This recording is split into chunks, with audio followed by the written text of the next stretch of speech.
Voilà, alors on se retrouve pour la seconde partie de la vidéo, donc sur la fameuse recette de la galette des rois. Donc, une fois que votre préparation est prête, donc ce que je ne vous ai pas dit tout à l'heure, mais ce que je mettrai sous la vidéo en commentaire, c'est la recette de la crème pâtissière. Parce qu'effectivement, tout à l'heure, je ne voulais pas communiquer. Donc, en premier, donc, vous récupérez une poche à douille. Vous découpez l'embout. Alors après, moi je mets une douille en plastique, mais vous n'êtes pas obligé de mettre de douille, vous pouvez aussi le faire très bien avec uniquement la poche sans rien d'autre, ou alors le faire directement avec ou une spatule ou une cuillère si vous n'avez pas de poche à douille à la maison. Alors, vous pincez le bout de la poche. Moi je vous conseille de prendre un verre mesureur ou quelque chose pour pouvoir remplir sans en mettre partout. Alors, pour à peu près, on va dire une galette des rois de 6 à 8 personnes, en frangipane, comptez entre 3 et 500 grammes de masse.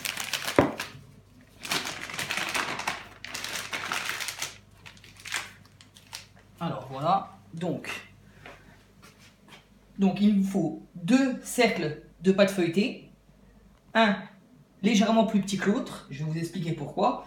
Donc déjà, on commence par la frangipane. Donc vous commencez du milieu en serpentin. Voilà, donc là normalement, vous devez être à peu près entre 300 et 500 grammes de frangipane. Tout dépend si vous êtes gourmand, vous pouvez aller jusqu'à 500. Mais 300, c'est vraiment le minimum, n'allez vraiment pas en dessous, quoi.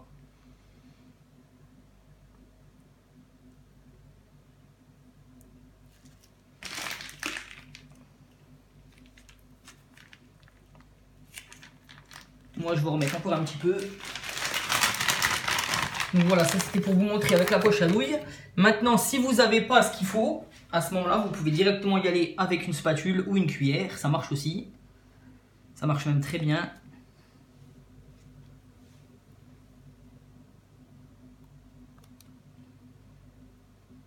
Donc voilà, vous égalisez.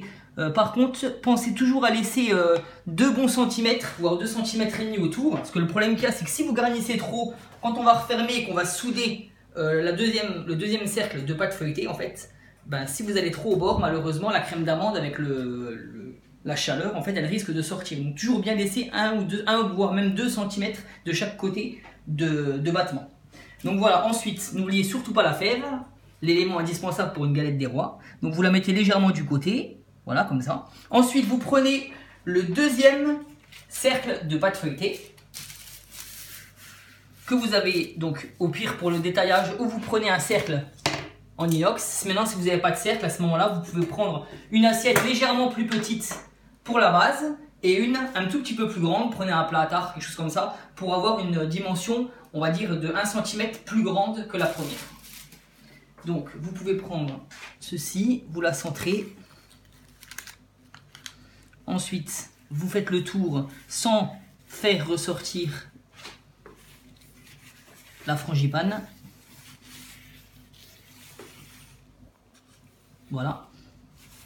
Ensuite, vous récupérez un ramequin avec de la farine, vous trempez vos doigts dedans. En fait, le but, c'est de souder votre galette.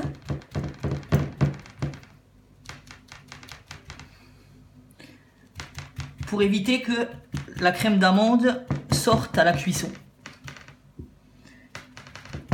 Voilà, vous faites bien le tour. Ensuite, un couteau, vous faites 4 points.